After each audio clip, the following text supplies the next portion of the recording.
Breaking news first at 4. Police surround a home on Detroit's east side. Who's inside and what set off this dangerous situation? The Detroit Tigers just hired a new manager, but he comes with some baggage. He's coming off a suspension after a big scandal in baseball. Andrew. And Karen, on this Friday afternoon, Friday evening, cloudy, chilly, but dry. Does that continue into Halloween? Your full Halloween weekend forecast, first at 4. Local 4 News starts now with a breaking news alert.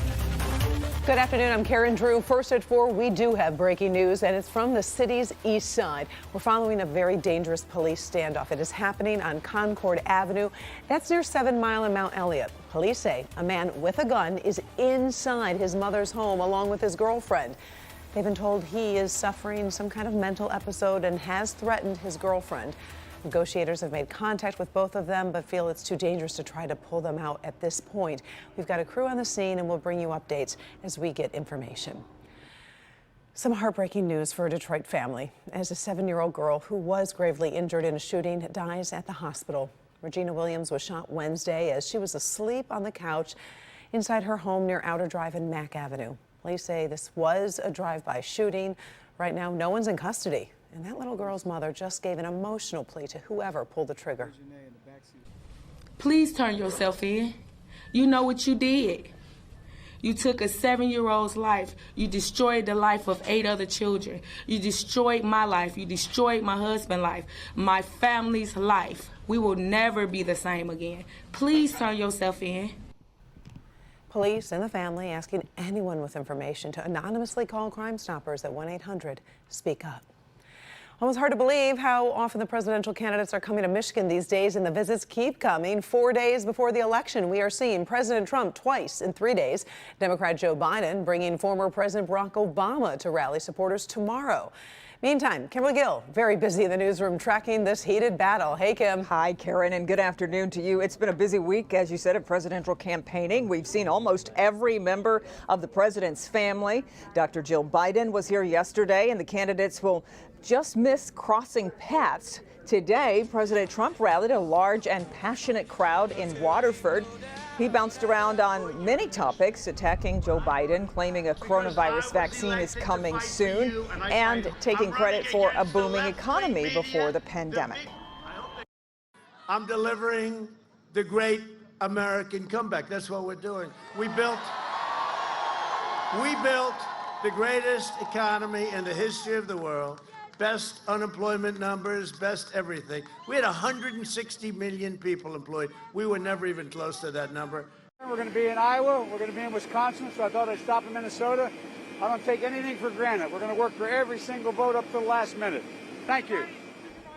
And you can add Michigan to that list. The former vice president spoke to reporters before storming through the Midwest. As Karen mentioned, he'll be here tomorrow with former President Barack Obama in both Flint and Detroit.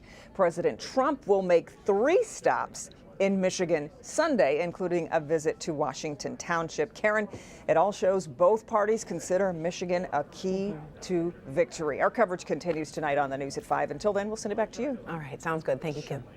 Well, don't forget to join Local 4 and click on Detroit for your election night coverage. We'll be tracking all the results from the presidential battle to your local races. We've got you covered Tuesday, November 3rd. Some big news from the Detroit Tigers. The baseball team has just hired A.J. Hinch as its new manager. Now, he's worked in Arizona and Houston, winning a World Series with the Astros. But Hinch is just coming off of that MLB suspension for his role in Houston's sign-stealing scandal. Tigers are looking past that issue, saying Hinch's knowledge of the game and passion for baseball are second to none. We'll have reaction to the hire starting at 5. In the first forecast, no matter how you celebrate Halloween this year, you probably want to know what kind of weather we're expecting. So let's bring in Andrew Humphrey. He's in for Ben today. How are things shaping up? Things are shaping up nicely, even as we go into this evening for any last-minute shopping that you need to get done, whether it's decorations, treats, or all of the above. We're looking at temperatures in the 30s, so we need to bundle up before heading out this evening. Barely broken 40 degrees in just a few parts of the region. I mean, it's 40 right now in Monroe, while it's 38 over at Metro Airport. Chillier middle 30s also from Pontiac into Lapeer and Port Huron. Cloudy, but remaining dry. Not as wet as it was yesterday with some of those sprinkles and areas of drizzle that we had around. winds at around 12 miles per hour, though, making it feel like it's around 30 degrees. So wind chills will still run around freezing or lower. That's why we need our coats, jackets, and hats before heading out. Temperatures will slip into the middle 30s here in Detroit by dinner time this evening. Does it remain dry tonight? Does it remain dry for Halloween? We'll talk more about that, your trick-or-treat forecast, and of course your full weekend forecast in minutes. All right, thank you, Andrew. Here is a quick check on the coronavirus numbers here in Michigan. We are starting a tricky weekend. Now, we just got the new numbers from the state, which is reporting more than 3,100 new cases, along with 11 additional deaths in the past day. Yesterday, state health leaders confirmed Michigan is seeing another surge. And now many of us will be navigating two big events this Halloween weekend. We should say Halloween, of course, and then the Michigan State game. Experts say safety protocols must remain in place. Our Dr. Frank McGeorge says you can't let your guard down, even in small groups. Large gatherings of people are a definite risk because it simply increases the odds of an infected person being present. But paradoxically, small gatherings are in some ways more dangerous because everyone is more likely to feel comfortable and just let their guard down. You take off your mask, you sit a little closer, it's just natural behavior. But for now, you need to be consistent with precautions.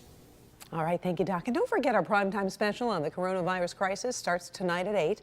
Dr. McGeorge, Devin, and Kim lead the Local 4 team as we take a look at where things stand in Michigan, including a new interview with Governor Whitmer. That's tonight at 8. Celebrating Halloween in the middle of a pandemic, it is challenging, but that doesn't mean you still can't find fun things to do. As we've seen again and again, COVID safety has led to new bursts of new creativity. Local 4's Kim DeGiulio shows us how some Metro Detroiters are keeping the Halloween spirit alive. Halloween may be different this year, but if you take a walk down Tilson Street in Romeo, you'll see that Halloween is definitely not canceled. Here, you can wear my hat. People from all over put on their masks to walk down Tilson Street, known for their elaborate Halloween decorations. For us, it's a big holiday, and I just want them to be able to have a little bit of fun. Most people we talked to, it was their first time experiencing the spooky decorations. Do you see where it says Hotel Tilson? The returning spectators say this year, not as many houses participated. Yeah, there's a lot less because maybe they just don't want so many people with the COVID. And there's not as many spectators as previous years. It's normally wall-to-wall people. Yeah, you can't even walk on the sidewalk, you have to walk on the street. But for anyone who was looking to give their children a reason to get dressed up and make some Halloween memories, this was the perfect opportunity to start a new tradition. We're not going to let Halloween go to the side for this. We're going to do something fun because they've lost a lot. So. Yeah. When it comes to trick-or-treating, we heard a variety of things. I have actually pre-bagged all of the little candies so they're ready to go and they're setting on the porch. And it's that creativity and extra effort that we'll need to carry us through the holiday season as we come up with new traditions and form new memories. And Tilson Street isn't the only place you can come to get in the spooky spirit. We've got a list of fun COVID-friendly activities on our website. That's at clickondetroit.com. In Romeo, I'm Kim DeGiulio, Local 4. All right, thank you, Kim. And no matter what you do this Halloween, we want you to be safe. So we've posted all the guidelines that we could find from the CDC as well as local cities on the coronavirus page at clickondetroit.com. Still ahead here, first at 4, we are talking about comebacks. One retailer that just closed its stores might find new life. And McDonald's is doing something it hasn't done in 8 years. Also, it is the Kennedy cousin murder mystery that's captivated the nation for decades. Today, prosecutors announce a major decision for Michael Skakel. First, buildings collapse and cars are crushed after a powerful earthquake. We'll show you the damage and follow the search for victims right after the break. Meantime, we are monitoring this situation on Detroit's east side. Police asking the public to avoid the area of 7 Mile and Mount Elliott. They say a man with a gun and his girlfriend are inside a home. He may be having some kind of mental episode. We'll bring you updates here and online at clickondetroit.com. We'll be right back.